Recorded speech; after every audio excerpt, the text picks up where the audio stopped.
I have kids and I want them to inherit a better world than the one that I'm in. But at the same time, this is a tremendous business opportunity. Hi, everyone. I'm Barbara Humpton, CEO of Siemens USA. Thanks so much for listening to The Optimistic Outlook. Can you remember back at the beginning of the coronavirus pandemic when people suddenly stopped driving? And all around the world, we saw photographs of gorgeous mountains as seen from cities that had previously been engulfed with smog.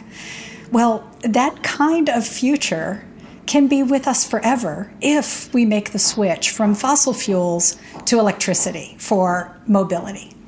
Now, some have thought this is a goal that's just out of reach, but my guest today is going to show us that it actually isn't. Today we have Vic Shao. He's the CEO of Amply. They're a Bay Area technology company that's been engaged in this conversion, the harnessing of renewable energy and the application into charging stations to help fleets of vehicles run on electricity. Siemens earlier this year made an equity investment in Amply, and we work together on these technology projects because we have a shared view of this more sustainable future that's going to be powered by electricity. What you're going to hear from Vic is a vision for how that future could look, and you're going to hear some really practical steps he's taking now to bring it about quickly. Vic Shao, welcome to the podcast. Thanks, Barbara, for having me. Hey, over the last decade, we've seen electric vehicles really begin to take off. And despite the slowdown during the pandemic, what we really expect is to see additional growth in the coming decade. But this is way more than a consumer trend. Tell us about how electric mobility can really be transformative for society, creating jobs and enhancing sustainability. Whew, that's a doozy of a question. A lot to talk about in there. I think, look, I mean, before starting Amply a couple of years ago, I was an energy storage guy for 10 years. So my last company was called Green Charge Networks, and we deployed a lot of energy storage systems over the US. The reason I mentioned that is because over that period of 10 years, the price for energy storage has gone down by a factor of 10. So, and Bloomberg New Energy Finance has been tracking this every single year. And literally for the last decade, energy storage pricing went from about $1,200 per kilowatt hour down to today, it's in, at $150 or something like that per kilowatt hour. And that is tremendously impactful as it relates to electric vehicles. So consumers, certainly adopted, Barbara, as you have pointed out, but the pricing, reduction in energy storage, what that also enables is a scenario where businesses and fleets can start to take advantage of electric mobility because now it is becoming economical to operate vehicles for business use. And really the first instantiation of that has been with the transit agencies. So you see a lot of transit agencies, not only in the US, but around the world, adopting to electric buses. And this is becoming now a trend that transit agencies are deploying not for pilots anymore, but at scale. And they're primarily doing so for economic reasons. And so, Barbara, answering your question more holistically, I think what is going to unfold in the coming decade is business use of electric mobility across all segments, but starting from transit. I mentioned transit because it's a high utilization scenario. It's 30,000 miles on average, and it takes a lot of energy to move one of these buses. And because electricity is on average half the cost of fossil fuel, it makes sense that the transit space is adopting the earliest. But this is going to be a trend in the coming decade. But help me understand this transition, because the reason the prices have come down, I'm assuming, is because of the underlying technology. Tell us about that. Well, the starting from the batteries, the technology has become safer and certainly cheaper. On the technology side, there are several factors involved. I mean, these vehicles are more fun to drive than gasoline vehicles, first of all. So there is a great degree of driver adoption for consumers, and starting now with fleet drivers. It is certainly a lot cheaper to maintain. There are a lot fewer moving parts in an electric vehicle than there is in a fossil fuel vehicle. For personal vehicles, we heard a lot about that instant torque and, just the responsiveness of the vehicle for drivers when they drive electric. Is the same thing true for those large fleet vehicles you're talking about here? Yeah, and I've spent a lot of time over the last 2 years in bus depots, in truck depots, and talking to operators and end customers across a wide spectrum, from coast to coast. And overwhelmingly, for the drivers that have operated an electric bus, have operated an electric truck, they would just never go back. They don't want to go back to operating, diesel trucks anymore. And that's a overarching theme for anyone that's tried this. What we've also learned is that electric trucks and buses does take a little bit of time to get used to, because the energy utilization, because there's regenerative braking involved. And so what we have seen is that drivers that tend to slam on their brakes, before they get to a stoplight or something, and they're not taking advantage of the regen braking, there is a difference almost of as big as 20% as far as energy utilization. But what we have seen is that those drivers over time, and it's within a very short period of time, will catch on to regen braking and how to operate these new class of vehicles, and that 20% shrinks very quickly over time. So what we have seen is drivers adapting to this new technology and learning how to operate it in a very short span of time. That's cool. So that's the vehicle itself. Tell us about the infrastructure that supports the vehicles. Yeah, that's really the challenge in the industry, I think. Infrastructure is a big problem, and it's one that Amply hopes to tackle in the coming decade. Look, I mean, diesel pricing goes up or down by 25% in a year. Electricity pricing, especially in expensive markets, could be up or down by 500% in a single day. It's time of use schedules, demand charges, different tariff structures, and we literally have a situation in Southern California where Southern Cal Edison, there are 3,300 utilities across the country. And in Los Angeles, there are 9 that I can think of. And Southern Cal Edison, of course, is the big one, but a lot of cities and municipalities operate their own electric infrastructure.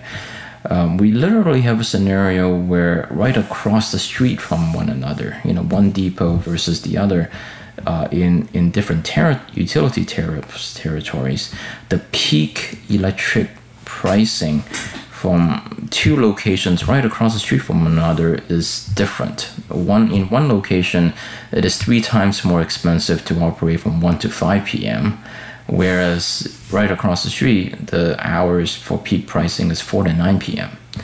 So you could imagine, that's like going to a gas station and it could be $3 a gallon, or it could be $12. If you are the CFO of a large fleet and you're being asked to transition to electric trucks or buses, and the team that's coming to you is saying, well, we really can't get a full grasp of the future costs and what it's going to be, next week, next month, next year.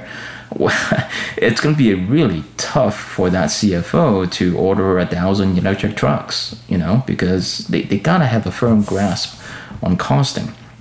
And so that's the challenge, I think, for the whole industry, is to do this at scale and to do this with production intent instead of just little pilots here and there, and to lock down on the quote-unquote refueling cost for electricity across these 3,300 utilities around the country. But that's where Amply comes in. Yeah, that's really our ambition. Look, I mean, we have seen this movie before. I tackled this with energy storage at my last company, Green Charge Networks. The solar industry has seen this, 10, 15, 17 years ago.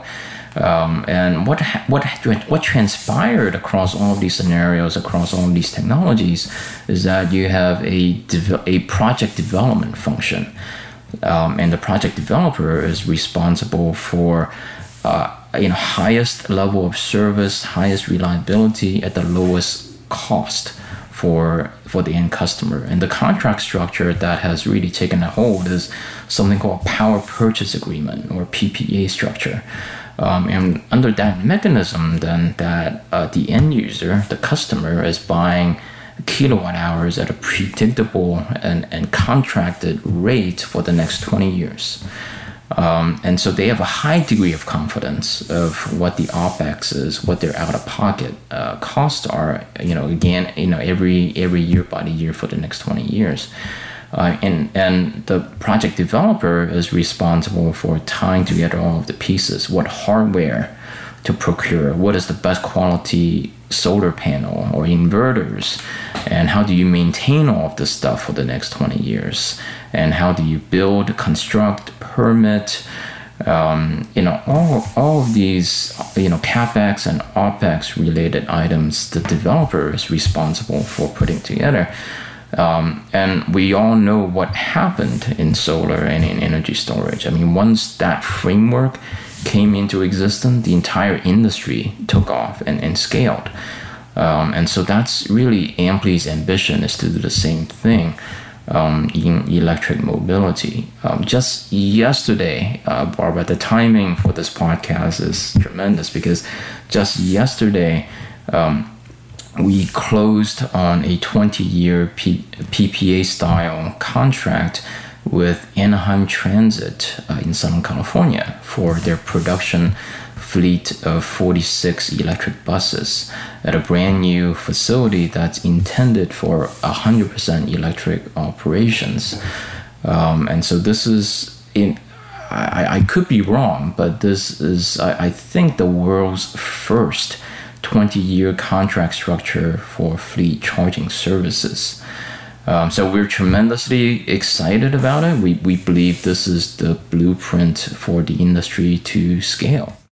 So the idea of a power purchase agreement, in essence, for charging really is charging as a service. How does it work?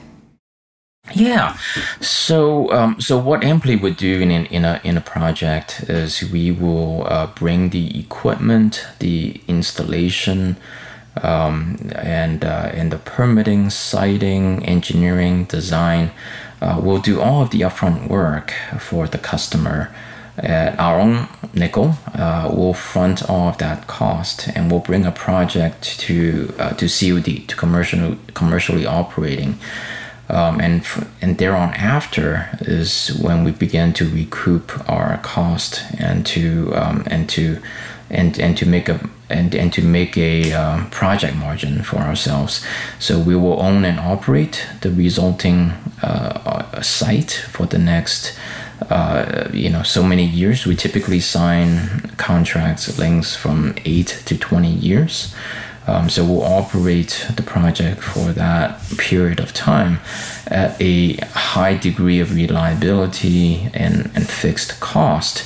Our promise to the customers typically is 90% state of charge every operating vehicle every 24 hours. So we'll ensure that the charging infrastructure is up and operating for that contract duration. It gives that CFO in the purchasing organization at our customers a sense of confidence that the quote unquote refueling will work reliably every single day. And these vehicles these electromobility initiative and these new classes of vehicles will get refueled and ready for work every single day. And typically we sign these, we refer to them as charge management services contracts. So that's the analogy to PPA. We deliver these charge management services projects on a rate that's less than fossil fuel.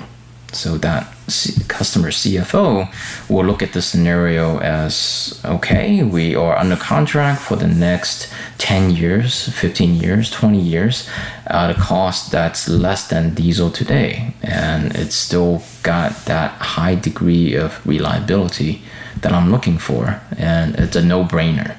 This is exciting. What you're basically doing is taking the risk off of the desk of whichever customer you're serving. They're not experts in the electricity they're going to need in order to make this kind of transformation, but you are, and you're taking that risk off of their desks. You're taking it on yourself, and then you're giving them a very reliable framework that they can count on, and it gives them the confidence to make the transition to a technology that's going to be so beneficial to the environment. Now, I'm curious. So, Southern California, and really all through California, we're beginning to see these goals of transformation.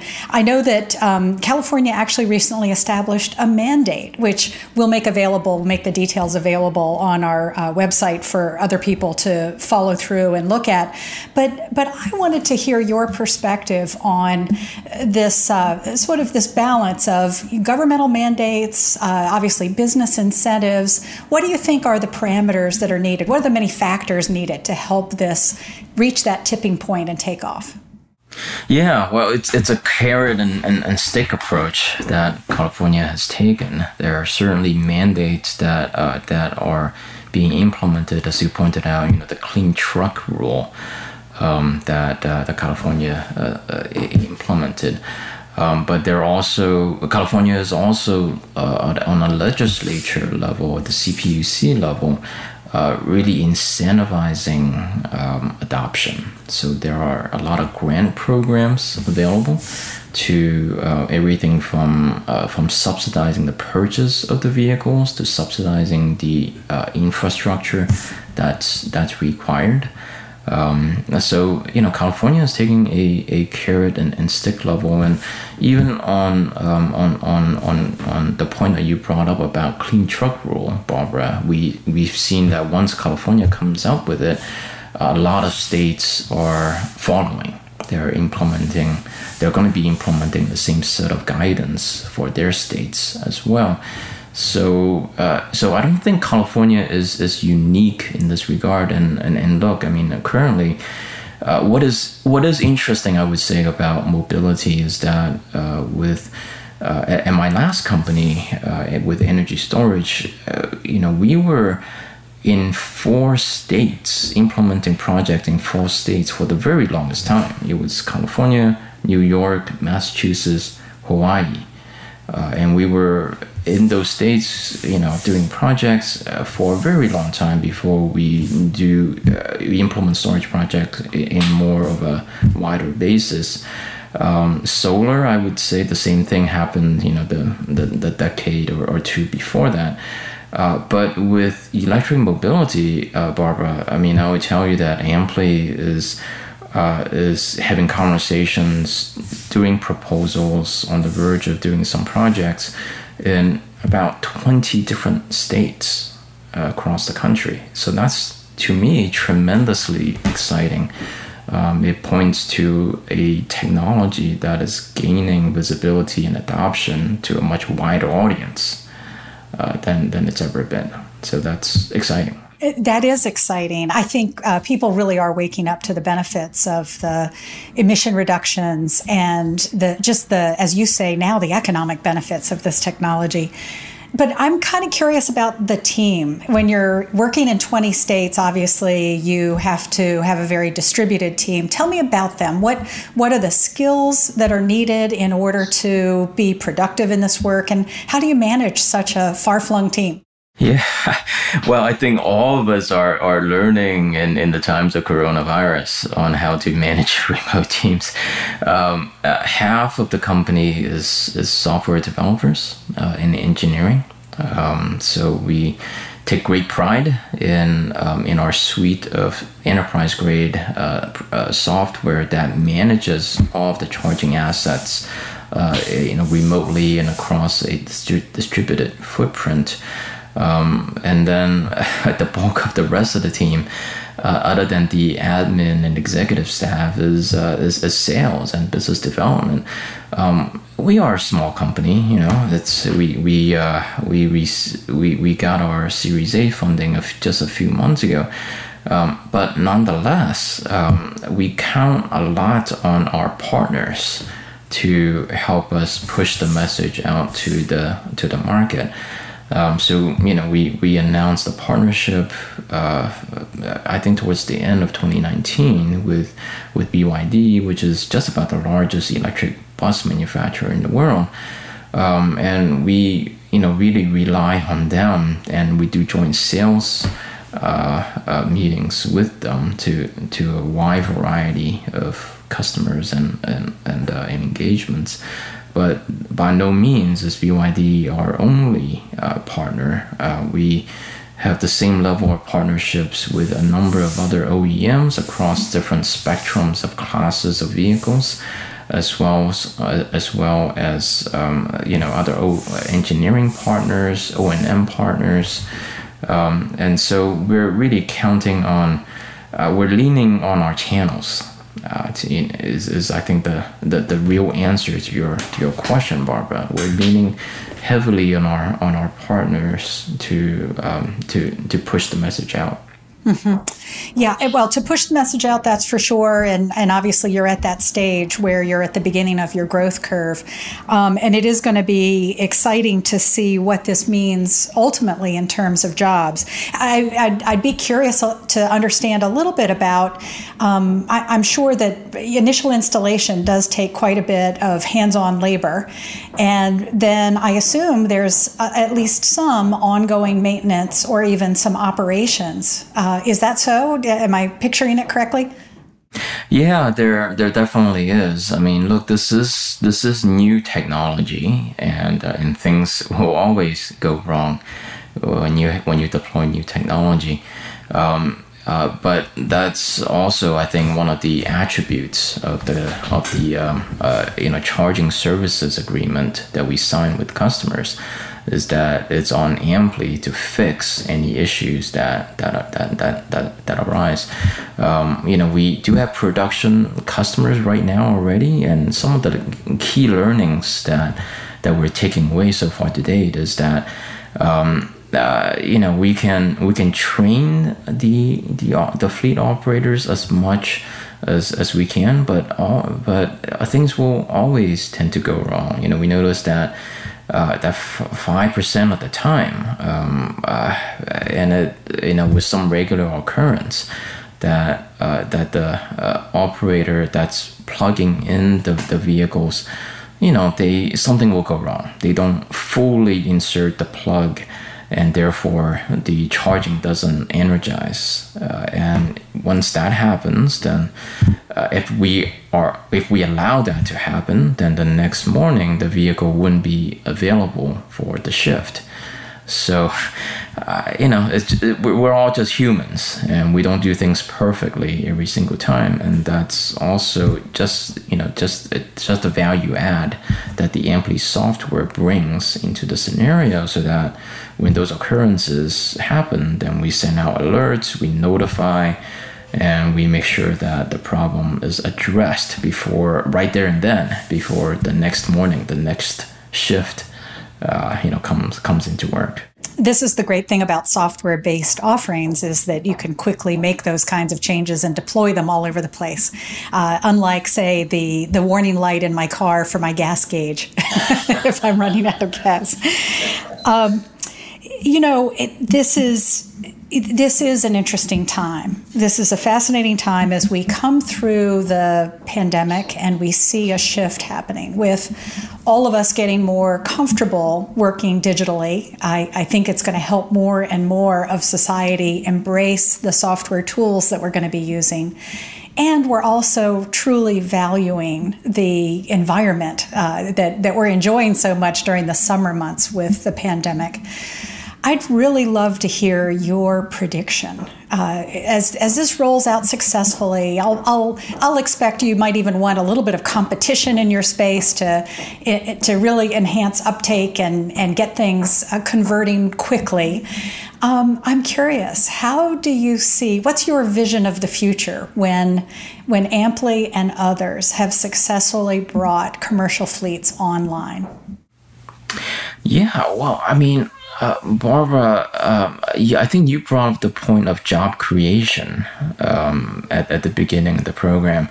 I think that's a key attribute to all of this, really. I mean, we're talking about a very transformational set of circumstances that's going to unfold in the coming decade. I mean, electricity is cheaper than fossil fuel. I mean, that's just a fact. And it's only going to get cheaper as renewable adoption kicks in. I mean, if solar energy, if I could just digress a little bit, I mean, the cost of solar energy under 2 cents a kilowatt hour, I mean, that's lower than forget about building a new coal power plant, but just the cost of the coal itself is more than 2 cents a kilowatt hour. So, and for solar, it's only going to get cheaper over time. The only trajectory is downward. So the cost of the underlying fuel is cheaper than fossil, and it's only going to get less. That enables a scenario where our society, I think, can transition in a wholesale fashion over the next 10, 20 years to electric energy for everything from transportation to heating to cooking to industrial processes. And that has significant ramifications for society. It's going to create millions of jobs. I know that there is a great deal of concern about existing jobs that's going to be taken away as part of this process, but I would say even more jobs will get created in the process. So the task for governments and society as a whole is on education and re-education the workforce in this new direction. But it's going to mean reduction in carbon emissions. It's going to mean cleaner air. What is going to happen over the coming 10 to 20 years, in my view, is tremendously exciting. That is exciting. And I'll tell you, what I hear you articulating is much more than the conversion of mobility. I sense that you've been in this renewable business right from the get-go. And yes, while you're here focused on mobility now, you've got your mind working on many other potential areas of advancement. And I can't wait to see what you're going to do next. Well, thank you for that, Barbara. I mean, yes, there is a part of me that it's doing what I'm doing because of, renewable sustainability. And, I have kids and I want them to inherit a better world than the one that I'm in. But at the same time, this is, mostly a tremendous business opportunity. It's the job creation aspects, it's the economic aspects that truly excites me. And you're right, Barbara. It's transportation is I think what is going to be growing significantly in the coming decade. But it's more than that. It is as we transition off of fossil fuel into this new fuel called electricity, it's going to change many aspects of our society as a whole. Fueled by the sun. Thank you so much, Vic Shao, for being with me today. Thanks for inviting me, and really enjoyed the conversation.